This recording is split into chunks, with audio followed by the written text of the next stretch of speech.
Hey everybody, what's going on, guys? It's Typical Wrestling here, and we have another episode of Friday Night Smackdown. We're 2 weeks away from the Bragging Rights pay-per-view, and this is kind of a lower toned Smackdown just because of kind of taking a break from booking and coming back. It's kind of a little bit of a drag, but it still should be a fun show. But first we have a dark match in which Tyson Kidd, Miami Vices, and the new Samoa Joe team up to take on Derek Bateman, Lord Tensai, and the West Virginian Canadian Connection.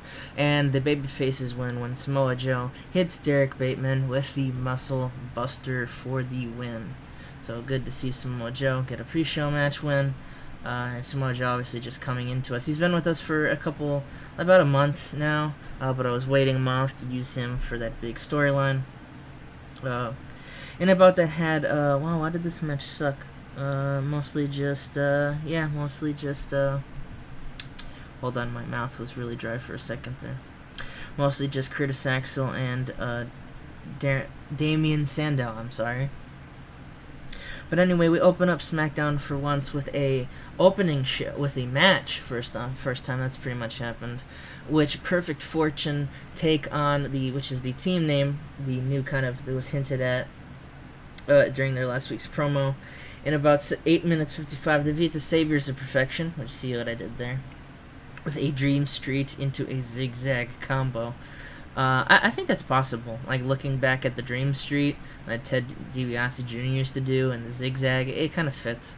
Like, Dolph would kind of, it take a lot of timing, but I could see them both pulling it off. But after they do that, as the new team of Perfect Fortune celebrates in the ring, on screen, the Kings of Wrestling all of a sudden show up. They laugh as they see Ted and Ziggler look around, but insist that, what's it called? They're just laughing, just for the sake of it. After hearing Mr. Austin's declaration last week that anyone showing up to the building would be fired. They weren't risking losing jobs over a silly brand war, so the message is pre-recorded and approved by WWE management. Don't ask. Again, just don't ask. It's just my logic. Kings of Wrestling say, despite their little rah-rah speech last week that Ted and Dolph did, Cesaro and Hero know the truth. And the truth is that this is a new formation of losers, mind you, has no chance against one of the strongest tag teams in the history of this great sport of pro wrestling. And in 2 weeks' time, 2 SmackDown rejects will find out firsthand that Kings reign supreme. So a little bit of brand war going on there, kind of back and forth segment. And speaking of brand war, we have Shawn Michaels calling in Rey Mysterio and Drew McIntyre into his office, and he points out and he says, look, guys, both of you guys' performance, you've had some matches against each other and matches all around, and both of you guys have done really good in the past couple of weeks. First off, I want to congratulate you, but at the same time, I need SmackDown representatives. I need them to face Daniel Bryan and Wade Barrett. That's why I've called you two into my office. Drew, I think you'd be a good fight against Daniel Bryan, while Rey Mysterio, I think you'd be a good fight against Wade Barrett. We're countering the strengths, where Drew is kind of more of a brawler. You put him up with a technical type of, Drew does do some technical stuff every once in a while against Daniel Bryan, trying to prove that out. And Rey, he's known to have kind of negated the size advantage, so that's why you put him up against a big man like Wade Barrett. And he goes, I need you guys to understand that SmackDown needs to come on top, and I need you to promise me that you'll win the matches. And they both go, yeah, of course, we'll win the matches. And Shawn says, good.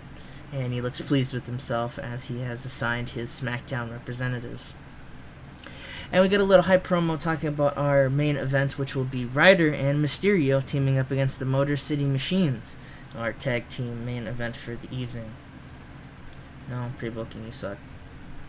Basically in a kind of squash match, but more of like kind of just even matchup in terms of David Hart Smith. He's a pretty big guy, so he takes the Ryback, but Ryback obviously angry about losing his Intercontinental Championship, hits the shell shock on David Hart Smith for a quick win. And that's when Sheamus and Alberto come out, and basically they ask him, they go, look, we know you're worried about the Intercontinental Championship, we understand, but look, Team SmackDown needs all the advantages it can get. And Sheamus, with my superior intellect and Alberto's superior technical wrestling, by adding you with the muscles, we could have a master team. Team Raw wouldn't have a single chance. And just to prove that we want you to be on our team, Alberto right now, right next, will take on, will take on Colt Cabana in a one-on-one match. And Ryback kind of just is silent, and he goes out to the ring with Sheamus to watch as the match goes down. In 97B, Alberto Del Rio defeated, Basically, okay, so this didn't work out how it was supposed to. Basically, Colt Cabana wins by disqualification. They have a nice little back-and-forth match. Pretty long back-and-forth match, getting kind of like the technical side of it. Because, like I said before, Colt Cabana, think of him what you will, is a pretty proficient technical wrestler. It goes down until Ryback just decides, you know what, nah, I'm good. And just beats the shit out of Colt Cabana. And, of course, that pisses off... Oh, hold on, wait. Forgot to do this gimmick change part. Yep, we changed, his gimmick was poor, so he did a comic relief gimmick for Colt Cabana, which did a great rating, which is good. I don't know why, what, did I rate Colt Cabana? I think I rated this the wrong way, because I don't know. I think the new catchphrase, because I'm sorry, he just says his invented a new catchphrase, so I assume the catchphrase is, please help me God, Ryback is beating my ass. So anyway, Sheamus and Del Rio obviously pissed off.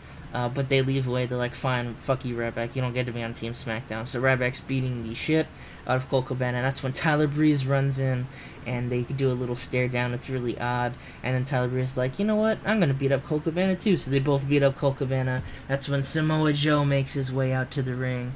And Breeze immediately is like, yep, you know what? I have my fun. I'm gone. And Samoa Joe gets right in the face of Ryback. Ryback eventually backs off as Samoa Joe tends to the Intercontinental Champion.